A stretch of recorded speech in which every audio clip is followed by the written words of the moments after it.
Okay. Hello. I have been perusing on the YouTube, and I've noticed that there's a bunch of videos that are like, oh, cosplay do's or don'ts, convention do's and don'ts, or tips, and this or that. And I'm like, oh, that's really nice and useful, and wow, like, I wish that I had looked at YouTube before I came to a convention the first year, because that would have been very helpful. And I was like, but I don't see anything about prop building. And I was like, well, I'm kind of a novice prop builder, and so I just want to talk a little bit about prop building.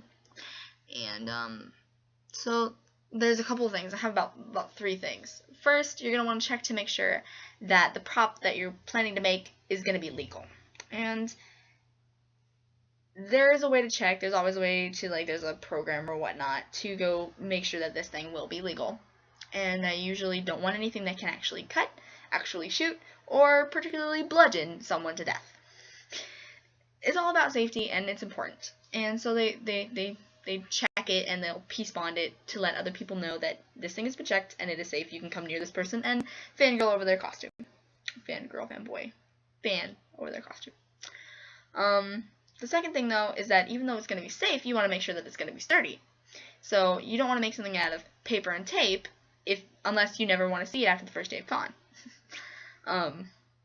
You would just want to have that one day, I don't know, but you usually want to make something that you can use multiple cons, or at least the whole con, because I had a friend, he made a Warhammer Zillihu, and it was really cool. It's like this hammer, and it has a rainbow, and it has a little star on it, and the star fell off, and then there was a hole in it, and then it was kind of wibbly because it was attached with tape onto the handle, and so it wasn't as sturdy as it could have been. And that's a little bit annoying. You're just like, man, I really, it should have been more of a sturdy thing. Like, as anal as he was and wasn't letting anyone touch it, wasn't letting anyone move it, wasn't letting, he was being very gentle with it and whatnot. But it's still the possibility that it could have broken. Had he not been so careful with it, it would have broken. So it wasn't as sturdy as it should have been. The third thing is even though you have to make sure that it's not made out of actual metal or wood or whatever the actual instrument is made from, you have to, and you have to make sure that it's going to be sturdy. So you have to put a lot of extra glue, tape, safety pins, bobby pins, mighty putty, whatever you have to put onto this thing to make sure it's going to stay together. You want to make sure that it looks as nice, at least in pictures and from a distance. And I mean, I know that if you come up close and you examine something, it's probably not as great as it looks in a picture.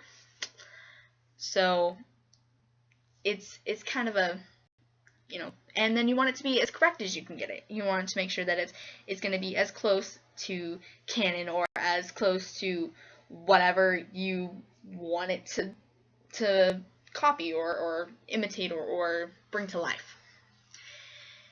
And so, because there are people who are assholes, and they're going to be like, that's not correct. And, if you're not very confident about it because you don't feel like it looks as good as you could have done it, then you're like, yeah, I know, it sucks. And that kind of ruins your whole day.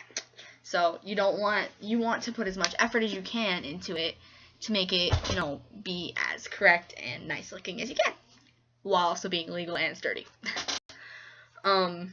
So these are a couple of props that are pretty legal, pretty sturdy, and I think look nice and correct. The first one is not actually mine. I didn't make it myself. This is my friend. Friend made this. These aren't my friends. These are mine.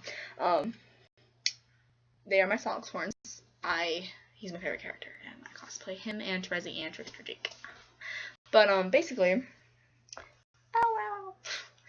they're made of clay, so they're not, they're sturdy, but they're also kind of a delicate type deal. If I hit it against something that's really, like, more sturdy than this clay, they'll break. So I have to be careful, but, you want to be careful with all your stuff. Anyways. But, they look pretty nice, I think, and especially under a wig. When you can only see, like, this much of it. They look really nice. And, they're cute, I think. So, but they're sturdy, and they look nice, and they're legal. Ain't nobody gonna come up to me and be like, I gotta piece bond your horns. The next thing is this little dealio right here. This is actually, I don't have all the props I want, like the actual carry around, pose with pictures, blah blah blah props, because one of them I gave to a friend, and it wasn't very good anyway. I probably wouldn't have even shown it. I would have shown it to tell you what not to do. So, but that's with my friend. And another thing is my dad's steampunk gun I helped him make. We spray painted it and made it look really cool and rustic and blah blah. We put gauges and it was a really cool thing, but the only thing was it's lost. But so this is actually an accessory for a cosplay, and it's gonna need a clip so it can be attached to a wig.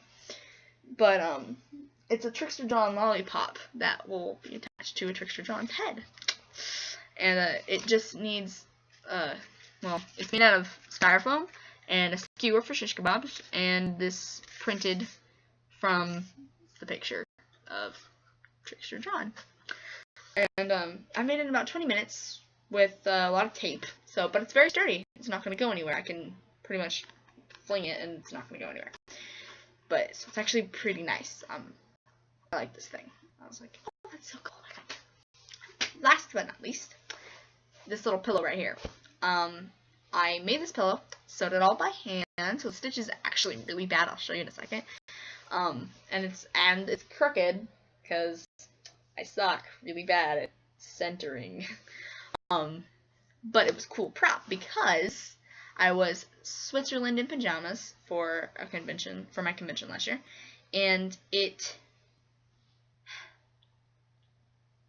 I didn't want to carry a bag and a pillow and my other props and my whole, like, adjusting my costume and whatnot, and having to carry camera, phone, everything else, whatnot. So I was like, well,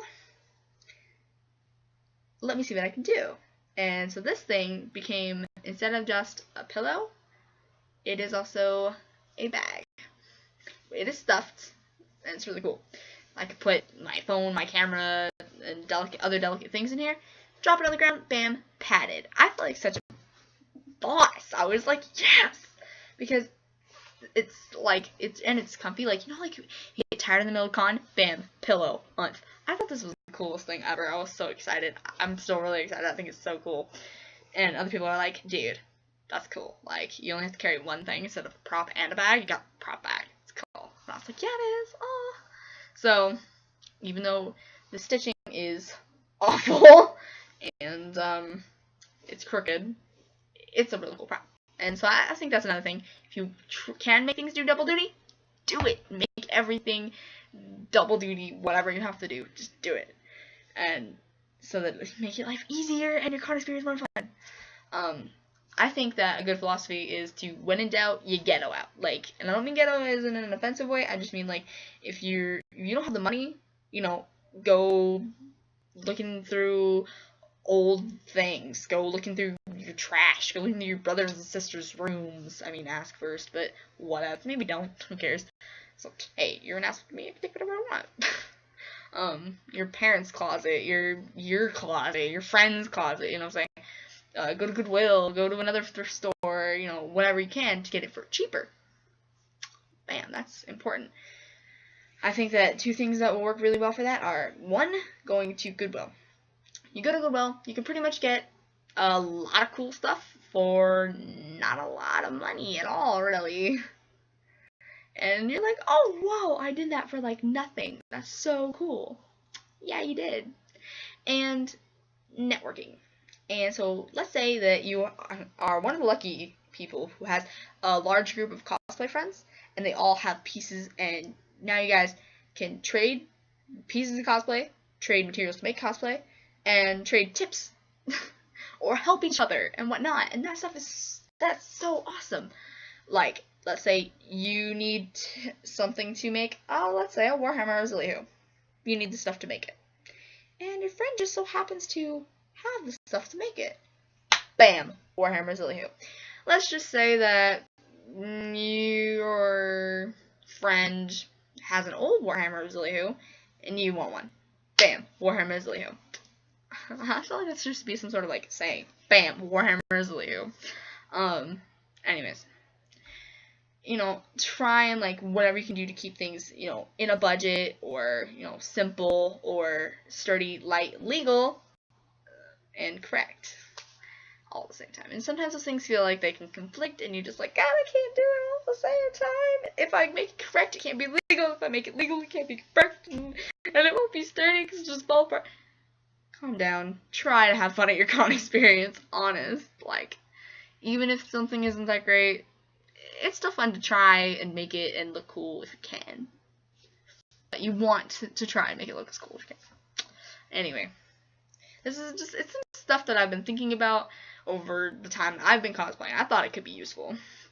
And so if you know any other like tips or whatnot that could be helpful in this endeavor, you know, please share. That'd be great.